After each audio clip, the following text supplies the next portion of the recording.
Bienvenue sur Parole de Grâce. C'est un programme qui vous est proposé par Bloc pour couple chrétien, Mon couple, mes relations, qui vous est présenté aujourd'hui par Aïcha. Alors aujourd'hui, on va voir 10 passages bibliques utiles sur le divorce. Le divorce est très fréquent aujourd'hui, même chez les personnes qui se disent chrétiennes et qui vont à l'église. Et vous écoutez peut-être cette vidéo parce que vous vous posez des questions à ce sujet, au sujet du divorce. Alors dans cette vidéo, on va voir au moins 10 versets bibliques qui parlent spécifiquement sur la thématique du divorce et qui révèlent clairement la pensée de Dieu là-dessus.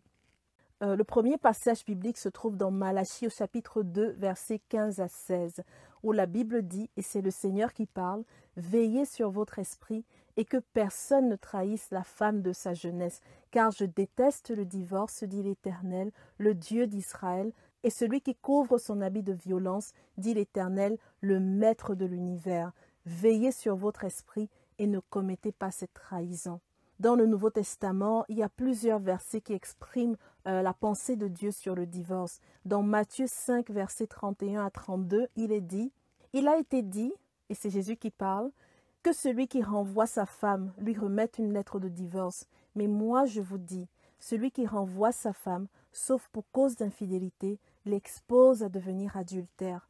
Et celui qui épouse une femme divorcée commet un adultère. » Dans Luc au chapitre 16, verset 18, la Bible dit, et c'est Jésus qui parle encore, « Celui qui divorce d'avec sa femme et se remarie commet un adultère, et celui qui épouse une femme divorcée d'avec son mari commet un adultère. » Dans Marc chapitre 10, verset 2 à 9, la Bible dit, « Les pharisiens ils abordèrent Jésus pour lui tendre un piège.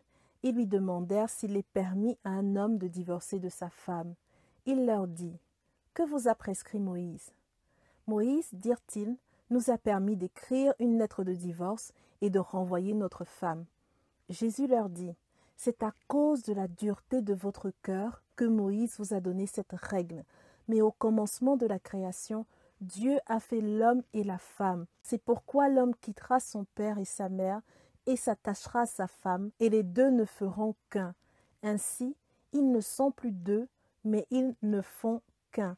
Que l'homme ne sépare donc pas ce que Dieu a uni. » Dans Matthieu chapitre 19, versets 7 à 9, la Bible dit, « Pourquoi donc, lui dirent-ils, Moïse a-t-il prescrit de donner une lettre de divorce à la femme lorsqu'on la renvoie ?» Il leur répondit, « C'est à cause de la dureté de votre cœur que Moïse vous a permis de divorcer de vos femmes.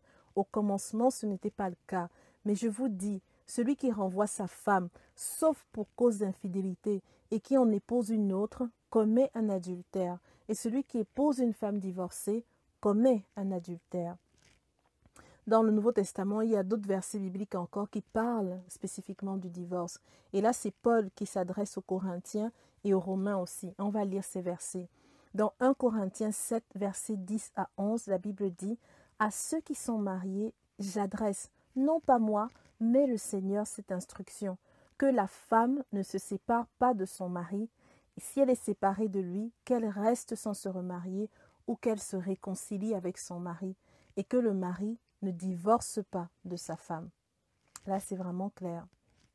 Dans Romains, chapitre 7, versets 2 à 3, il est dit, « Ainsi, une femme mariée est liée par la loi à son mari tant qu'il est vivant. Mais si son mari meurt, elle est dégagée de la loi qui l'a liée à lui. Si donc elle devient la femme d'un autre homme, du vivant de son mari, elle sera considérée comme adultère. Mais si son mari meurt, elle est libérée de cette loi, de sorte qu'elle n'est pas adultère en devenant la femme d'un autre. » La Bible dit dans 1 Corinthiens 7 au verset 12, il est écrit dans 1 Corinthiens 7 verset 12, « Aux autres, ce n'est pas le Seigneur, mais c'est moi qui le dis. Si un homme a une femme non croyante et qu'elle soit d'accord d'habiter avec lui, qu'il ne divorce pas d'elle. » Au verset 13, il est dit, « Si une femme a un mari non croyant et qu'il soit d'accord d'habiter avec elle, qu'elle ne divorce pas de son mari. » Et ensuite, des versets 14 à 16 disent, « Si le non-croyant veut se séparer, qu'il le fasse. Le frère ou la sœur n'est pas lié dans un tel cas. Dieu nous a appelés à vivre en paix. En effet, comment peux-tu savoir, femme, si tu sauveras ton mari, Ou comment peux-tu savoir, mari, si tu sauveras ta femme? Donc voilà les quelques versets bibliques que j'ai recueillis dans le Nouveau Testament spécifiquement sur la question du divorce. Le sujet du divorce est très controversé. C'est terrible de voir autant de couples se déchirer et de voir le nombre de familles que l'ennemi détruit. Même si Jésus permet clairement le divorce en cas d'adultère, cela n'a jamais été la volonté parfaite de Dieu pour ses enfants, car Dieu a en horreur le divorce. Et le chrétien n'est pas censé prendre l'initiative du divorce, d'après les versets bibliques qu'on a vus précédemment. Je fais juste une parenthèse pour dire que si vous êtes dans un foyer dans lequel votre mari est abusif, là, par contre, il y a d'autres mesures que vous devez prendre et je vous encourage, si vous êtes dans ce cas et que vous écoutez cette vidéo, d'aller rencontrer rapidement un pasteur ou une autorité compétente qui va vous aider à vous protéger dans ce cas-là. Voilà quoi, je referme la parenthèse. Dieu a institué le mariage pour qu'il ne soit pas dissous, mais pour qu'il demeure une relation permanente toute la durée de vie terrestre des conjoints.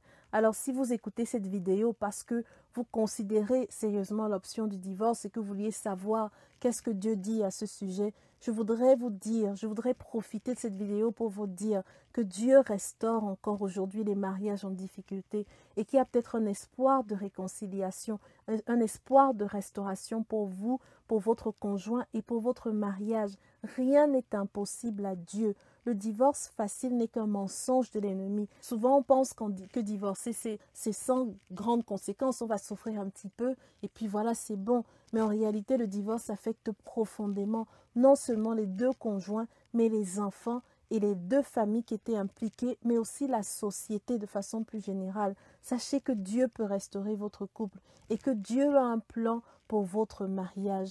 Dans 2 Chroniques au chapitre 7, verset 14, Dieu dit à son peuple, « Si mon peuple sur qui est invoqué mon nom s'humilie, prie et cherche ma face et se détourne de ses mauvaises voies, je l'exaucerai des cieux, je lui pardonnerai son péché et je guérirai son pays. » C'est une promesse merveilleuse pour nos mariages, dans des situations de détresse, des situations où nos mariages sont tombés en ruine, bien souvent par nos erreurs personnelles, par les mauvais choix, les mauvaises décisions des fois qu'on a prises. Eh bien, Dieu nous fait cette promesse que si on s'humilie devant lui et qu'on prie et qu'on cherche sa face véritablement dans cette saison, eh bien, Dieu exauce, Dieu guérit, Dieu restaure. Voilà.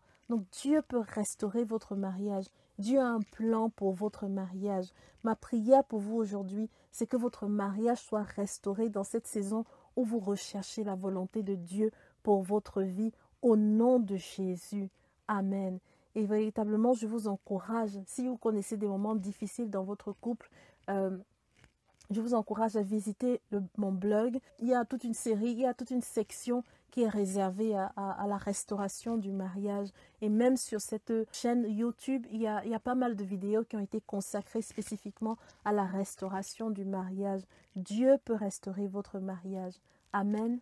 Soyez bénis dans le nom de Jésus et à très bientôt pour une nouvelle vidéo Parole de grâce.